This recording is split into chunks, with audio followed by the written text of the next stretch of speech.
Hey, Steve Gamache here for another Chef Knives to Go quick look product review. And what we have this time is the Kato Aogami Super Bunka 165mm knife. The way this is constructed, it's got a reactive hard core cutting edge steel, this polished steel you see peeking out there from the cladding, which is what's known as Aogami Blue Super reactive high carbon steel. Heat treats on the 62 to 63 Rockwell range on that. You can go quite a bit higher with Aogami Super or AS steel, so they're not pushing the envelope, so that'll be a good combination of edge retention and ease of sharpening. The construction does have soft stainless cladding on either side of that hard core cutting edge steel, so you've got a little bit easier maintenance. Only the core steel peeking out there at the bottom is reactive. The rest is stainless, and it has what's known as a nishiji or pear skin type finish on it. You've got the cladding does cover the spine, so it doesn't show that core steel there. So again, no reactivity right there. The weight and dimensions on these can vary a little bit from knife to knife, but this particular one is 141 grams or 5.0 ounces. The edge length is 170 millimeters on this one, 6.7 inches from the tip to the back of the heel. Overall length about 12.3 inches or 313 millimeters with this handle and the way it's installed. The spine thickness, these are typically a little bit thicker coming out of the handle, then they thin out rapidly. So this one's about 3.3 millimeters thick on the spine at the back of the blade, and then halfway down I measured 2.0, so it thins out quite a bit and then pretty much holds that. You've got the reverse sword tip on this style of knife, and you get that corner there, and then you can see a pretty generous grind where it starts getting thinned out towards the edge on both sides from the blade flats.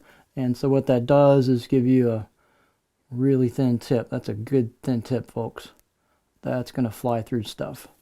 And they've also done a nice job of putting a thin tip at the, or excuse me, a thin edge on it.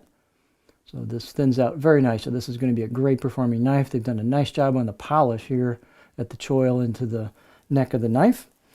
Height on this is about a little under 48 millimeters at the back, so plenty of room for a pinch grip there for finger clearance. The handle is octagonal maple with a, they say black packawood. It's more of a brownish, dark brown packawood finish to it, which complements the handle nicely. They've done looks like a pretty good seal job there where the tang goes into the handle, so well done there.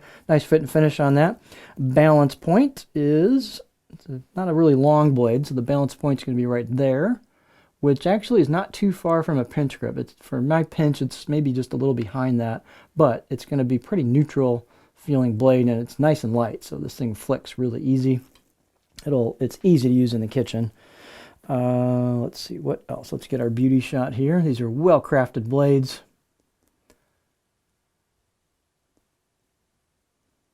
They look nice. They do have laser engraved kanji on the right side of the blade as you'd be holding it, using it. And they have what's known as a nishiji or mottled pear skin finish on them that's fairly smooth. Here's the left side of the blade. Again, you got that pear skin finish on it. Each knife's going to be a little bit unique, but really pretty nice. Nicely crafted, straight blades, nice grinds on them. Really good fit and finish. They round the spine and polish that, so there's no sharp edges there. Really nice job of spending the time to round both sides of the choil into the neck and making that nice and smooth out of the box edge. I'll give it a 6 out of 10. Had a nice, pretty sharp edge right out of the box, so you can definitely pull it out of the box and start working with it. This steel will get very, very sharp if you do your part, and the edge retention is very, very good on Aogami Super Steel. What else? I think that's about it there. Let's take a look at the cutting board profile.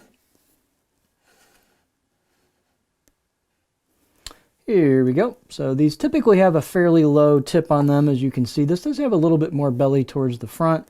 So what that does is bring us to a flat spot on the back that's nice for chopping, and we start to get a little bit more of an aggressive belly towards the tip, so I can get up there where that tip wants to start digging in. So this thing will definitely do a little bit of rocking for you, and it flows into a decent stop that's fairly flat in that back couple 3 inches of the blade. So you've got a good flat spot here for chopping. You can push, pull, cut a little bit, do a little bit of rocking with it. Definitely do tip draws with that low tip like it is. And so this is just a real good kind of general purpose, very flexible Blade shape and edge profile, high performance on it. Good combination of stiffness, fairly stiff blade, along with really thin tip and edge. So just this will be a great combination of balanced performance with some meat behind it, but with really good performance through products. So this is just a very nice package here. So this is the Kato Aogami Super Bunka 165mm knife.